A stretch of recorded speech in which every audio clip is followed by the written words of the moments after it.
Halo-halong emosyon ang nararamdaman ng mag-amang mula sa lalawigan ng Isabela matapos silang kapwa pumasa sa 2025 bar examinations na inilabas sa ang resulta kahapon, ikapito ng Enero. Sa panayam ng Bomba Radyo Kawain kay Attorney Ferdinand Narciso, ang 2025 bar passer at sports director ng DepEd Region 2, sinabi nitong 5 beses itong nag-take ng bar exam. Anya, personal niyang hinarap ang mga hamon at pagsubok hanggang sa tuluyang makamit ang tagumpay sa kanyang ikalimang pagtatangka. Ikwinento ni Attorney Narciso na habang tinitignan nila ang listahan ng mga pumasa, 3 individual lamang ang may apelyidong Narciso, kabilang ang kanyang anak na si Mary Joyce Narciso, first time taker at nagtapos sa pag-aaral sa University of the Philippines, Diliman. Ang isa pang Narciso sa listahan ay pinaniniwala ang kamag-anak nila. Anya nang papalapit na sa letrang N ang listahan, pansamantalang nagkaaberya ang kanilang internet connection. Gayunman,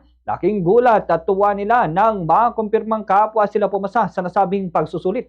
Ayon pa kay Attorney Narciso, ang kanyang mga pinagdaan ng pang-aapi at pangutya sa buhay ang nagsilbing inspirasyon upang ipagpatuloy ang kanyang pangarap na maging abogado at maging boses ng mga nangangailangan at takot na magsalita. Dagdag pa niya, ang kanyang anak ang isa sa pinakamalaking inspirasyon na nagtulak sa kanya upang muling mag-review at mag-take ng bar exam.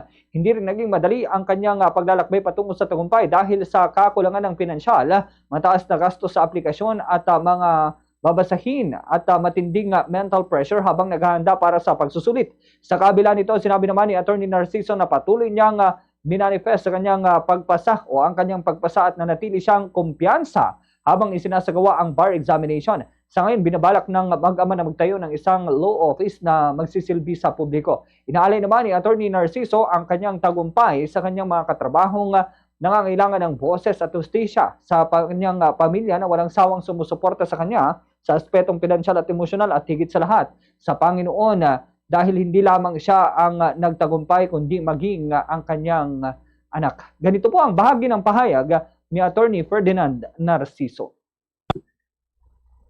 Na hinarap ko yung pressure, mixed feelings ito talaga. This is my 5th time pagkakaalala ko nung sa total list ng mga approved application sa bar. Ay 3 ang Narciso doon na applicant. Ako, yung anak ko, Narciso Mary Joyce. Ito, ka-birthday ko ito eh. Itong anak ko. At may isang Narciso na maaring distant relative ko. Kapit na sa N, naghang ito yung sa internet connectivity. Nakita ko yung pangalan naming 3 actually, Narciso. So, napaiyak. Fast sa radyo, Bombo!